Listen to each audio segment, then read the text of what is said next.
ഓണം എന്നാൽ മലയാളിക്ക് ചിങ്ങമാസത്തിലെ തിരുവോണമാണല്ലേ. നാളെ തിരുവോണമാണ്. ഞാൻ തുടക്കത്തിൽ പറഞ്ഞതുപോലെയല്ലേ, തിരുവോണം ഒരുക്കാനൊക്കെയുള്ള തത്രപ്പാടിലായിരിക്കും. പക്ഷേ ഒരു വർഷം രണ്ടോണം ആഘോഷിക്കാൻ അവസരമുള്ള ഒരു കൂട്ടം ജനങ്ങളുമുണ്ട്. മാതൃഭൂമി ന്യൂസ് കൊല്ലം ബ്യൂറോയിലെ റിപ്പോർട്ടറായ കണ്ണൻ നായർ അത്തരത്തിൽ ഭാഗ്യം ലഭിച്ച ഒരാളാണ്. എന്നാ തിരിച്ചു പോന്നേ. അന്നേരം നമ്മൾ രണ്ടോണം പൊളിച്ചിട്ട് ഇത്തവണയും പോവുള്ളൂ. അതെ അതെ, രണ്ടോണം കൂടിയിട്ട് നമ്മൾ പോകത്തുള്ളൂ. ഓക്കെ അളിയാ. നിങ്ങൾക്ക് ഒരു ഓണം കാണത്തുള്ളൂ, പക്ഷെ ഞങ്ങൾക്ക് രണ്ടോണം ഉണ്ട്. കാണിച്ചു തരാം, വാ നീ വാ. ശിവമൂർത്തിയെ താണുവണങ്ങി ചരിതം പാടിട, ഓ ചിറവാഴും പരബ്രഹ്മ കഥയും പാടിട.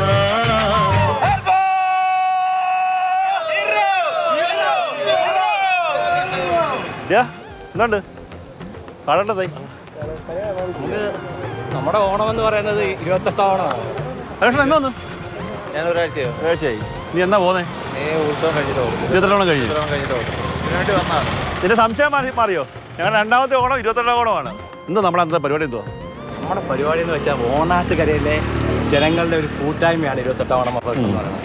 ഓണം എന്നതിലപ്പോഴത്തേക്ക് 28 ഓണം മഹോത്സവത്തിൻ്റെ ഭാഗമായി ബന്ധപ്പെട്ട് എല്ലാ ജാതി മത രാഷ്ട്രീയം എല്ലാം ഒരുമിച്ച് കൊണ്ടുള്ള ഒരേ മനസ്സും ഒരു കൂട്ടായ്മയാണ് ഈ ഓച്ചിറ പരബ്രഹ്മ സന്നിധിയിലേക്ക് 28 ഓണം മഹോത്സവത്തിന് നന്ദികേശന്മാരെ എത്തിക്കുന്നത്. അതെങ്ങനെയാണെന്നറിയാം, ഞങ്ങൾ ഇതൊക്കെ കെട്ടിയൊരുക്കി നന്ദികേശൻ്റെ തല ഒക്കെ വെച്ച് ദൃശ്യങ്ങളിലൊക്കെ കാണുന്ന പോലെ കാളയെ വലിച്ചുകൊണ്ട് ഇത് ട്രെയിൻ ഉപയോഗിച്ച് കൊണ്ടുപോകുന്നത്. ഏറ്റവും ഉയരമുള്ള കാളയാണ് അല്ലേ? ഏഷ്യയിലെ ഏറ്റവും ഉയരമുള്ള കാളയായിരുന്നു. ഇപ്പോൾ 2017 URF റെക്കോർഡ് കിട്ടി. അതെ അതെ, ആ കാളയായിരുന്നു. എൻ്റെ കറിയുന്നല്ലോ, ഒന്നാം കറിയാം. സാധാരണ തിരുവോണത്തിനൊന്നും ഞങ്ങൾ ഇറച്ചിയും മീനൊന്നും ഈ നാട്ടുകാർ വാങ്ങിക്കാറില്ല. പക്ഷേ 28 ഓണം ഞങ്ങൾക്ക് ഇറച്ചി ഇല്ലാത്തൊരു പരിപാടിയില്ല. ഇതിനകത്ത് ഒത്തിരി പ്രവാസികൾ ഇതുമായി ബന്ധപ്പെട്ട് ഇനിയും പ്രവാസികൾ വരുന്നുണ്ട് ഈ ആഘോഷത്തിന് വേണ്ടി മാത്രം. നമ്മുടെ ഗിരീഷനൊക്കെ ഒരു രക്ഷയില്ല കേട്ടോ. ഇപ്പോഴേ പോസ്റ്റ് തുടങ്ങിയേക്കുക. അത്രയ്ക്ക് ആവേശമാണ്. അതായത് ഞങ്ങളുടെ രണ്ടാമത്തെ ഓണം എന്ന് പറയുന്നത് 28 ഓണമാണ്. അതിനുവേണ്ടിയുള്ള ഒരുക്കങ്ങൾ ഇപ്പോഴേ തുടങ്ങിക്കഴിഞ്ഞു.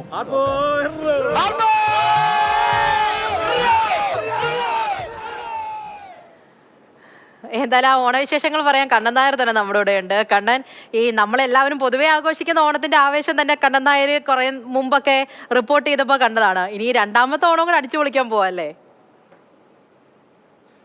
പൂജ, നിങ്ങളുടെ നാട്ടുകാർക്കൊന്നും ലഭിക്കാത്ത ഒരു സൗഭാഗ്യം ലഭിച്ച നാട്ടിൽ ജീവിക്കുന്ന ആളാണ് ഞാൻ. കാര്യം ഓണാട്ടുകര എന്ന് പറയുന്ന പ്രദേശത്ത്, പ്രത്യേകിച്ച് കായംകുളം പോലെയുള്ള പ്രദേശത്ത്, ഓച്ചിറ പോലെയുള്ള പ്രദേശത്ത് താമസിക്കുന്ന ആൾക്കാർക്ക് എല്ലാ വർഷവും 2 ഓണമുണ്ട്. അത് ഒന്നാമത്തെ ഓണം എന്ന് പറയുന്നത് തിരുവോണമാണ്. സാധാരണ നമ്മൾ മലയാളികൾ എല്ലാവരും ആഘോഷിക്കുന്നത് പോലെയുള്ള തിരുവോണമാണ്.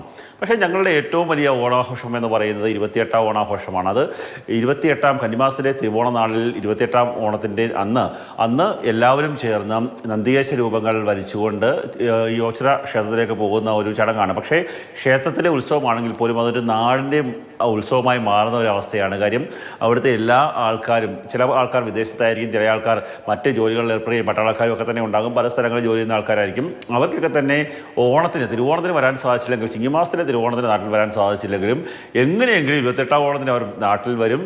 നാട്ടിൽ വന്ന് അവിടുത്തെ ഓണം ആഘോഷിക്കും. അതിനുശേഷം ഈ കാളകളെ, ഞങ്ങൾ പറയുന്നത് കെട്ടുകാളകൾ എന്നാണ്, കെട്ടുകാളകളെ വലിച്ചുകൊണ്ട് നേരെ ഓച്ചിറ അമ്പലത്തിലേക്ക് പോകും.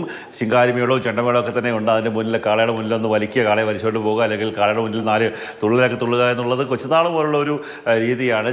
കുട്ടികളായാലും സ്ത്രീകളായാലും അമ്മമാരായാലും ഒക്കെ തന്നെ അവർക്കൊരു ഓണത്തിൻ്റെ ഒരു വലിയ ആഘോഷം തന്നെയാണ് ആ ദിവസം നടക്കുന്നത്. സാധാരണ ഈ തിരുവോണ നാളുകളിൽ, പ്രത്യേകിച്ച് തെക്കൻ കേരളത്തിൽ ഇറച്ചിയോ മത്സ്യങ്ങളോ ഒന്നും തന്നെ വാങ്ങിക്കില്ല. പക്ഷേ 28 ഓണം എന്ന് പറയുന്ന ദിവസം അന്ന് ഇറച്ചിയും മീനുമൊക്കെയായി വലിയ രീതിയിലുള്ള സദ്യ ഉണ്ടാകും. ആ സദ്യയ്ക്ക് ശേഷമായിരിക്കും നേരെ ഈ പറയുന്ന ഞങ്ങളുടെ കാളച്ചൂട്ടിലേക്ക് പോവുക. കാളച്ചൂട്ടിൽ കാളയൊക്കെ ഒരുക്കി തയ്യാറാക്കി നിർത്തിയേക്കായിരിക്കും. പെട്ടെന്ന് ആ കെട്ടുകാളകളെ വലിച്ചുകൊണ്ട് ഓച്ചിറ അമ്പലത്തിലേക്ക് പോവുക. പിന്നീട് രാത്രി പുലരുവോളം ഈ ആഘോഷ തീർപ്പാണ്. അത് ക്ഷേത്രത്തിലായാലും അല്ലെങ്കിൽ വീടുകളുടെ പരിസരങ്ങളിലായാലും പടക്കം പൊട്ടിച്ചും ചെണ്ടമേളമൊക്കെ തന്നെ, അല്ലെങ്കിൽ പാട്ടും നൃത്തവും ഒക്കെ തന്നെ വലിയ രീതിയിൽ ഓണം ആഘോഷിക്കുന്ന ഒരു നാട്ടിൽ ജനിച്ച, നാട്ടിൽ ജീവിക്കാൻ സാധിക്കുന്നതിൻ്റെ സന്തോഷം ലഭിച്ച ഒരാൾ തന്നെയാണ് ഞാൻ. ഇപ്പോൾ തന്നെ ഞങ്ങളുടെ നാടുകളിലൊക്കെ തന്നെ ഈ ഓണാട്ടുകര എന്ന് പറയുന്ന പ്രദേശങ്ങളിലൊക്കെ തന്നെ വലിയ രീതിയിൽ കെട്ടുകാഴ്ചകൾക്ക് വേണ്ടിയുള്ള ഒരുക്കങ്ങൾ ആരംഭിച്ചിട്ടുണ്ട്. ഞാൻ 1ാം കരക്കാരനാണ്. ആ 1ാം കരയിലെ 1ാം നമ്പർ കാളയുടെ കെട്ടുന്ന പ്രവർത്തനങ്ങൾ ആരംഭിച്ചിട്ടുണ്ട്. ഏഷ്യയിലെ ഏറ്റവും വലിയ കാളയായിട്ടുള്ള കാലഭൈരവൻ, അതുപോലെ തന്നെ ഓണാട്ട് കതിരവൻ, അങ്ങനെയൊക്കെയുള്ള കാളകളുടെ ഒരു കെട്ടുന്ന രീതി നടപടിയൊക്കെ തന്നെ ആരംഭിച്ചിരിക്കുന്നു. അത് തന്നെയായാലും ശരി കണ്ടേ. എന്തായാലും വൻ ആഘോഷമാണെന്ന് മനസ്സിലായി. പക്ഷേ കണ്ണെടുത്ത് ഒരു കാര്യം കൂടെ പറയട്ടെ, ഇത്രയും വിപുലമായ ആഘോഷം ഇപ്പൊ ഇല്ല എങ്കിൽ പോലും ഞങ്ങളുടെ നാട്ടില് കൊല്ലത്ത് പലയിടത്തും പണ്ട് ഒരുപാട് വർഷങ്ങൾക്ക് മുമ്പാണ് ഇതേപോലെ 28ാം ഓണത്തിന് ഞങ്ങൾക്കും ആഘോഷങ്ങളൊക്കെ ഉണ്ടായിരുന്നു. ഇപ്പോൾ കാണുന്ന ക്ലബ്ബുകളിലെ കലാപരിപാടികളൊക്കെ 28ാം ഓണത്തിനും ഞങ്ങളുടെയൊക്കെ നാട്ടിലും സംഘടിപ്പിച്ചിട്ടുണ്ടായിരുന്നു. പക്ഷെ ആ പ്രദേശത്തൊക്കെ ഇപ്പോഴതൊന്ന് മാറി നിൽക്കുന്നുണ്ട്. 28ാം ഓണം പലരും ഓർക്കുന്നുണ്ടോ എന്ന് പോലെ എനിക്കറിയത്തില്ല. അപ്പോൾ 28ാം ഓണത്തെക്കുറിച്ച് ചിലത് ഞങ്ങൾക്കും അറിയാം എന്നുകൂടി പറയുകയാണ്. അടിച്ചു പൊളിച്ച് ആഘോഷിക്കും.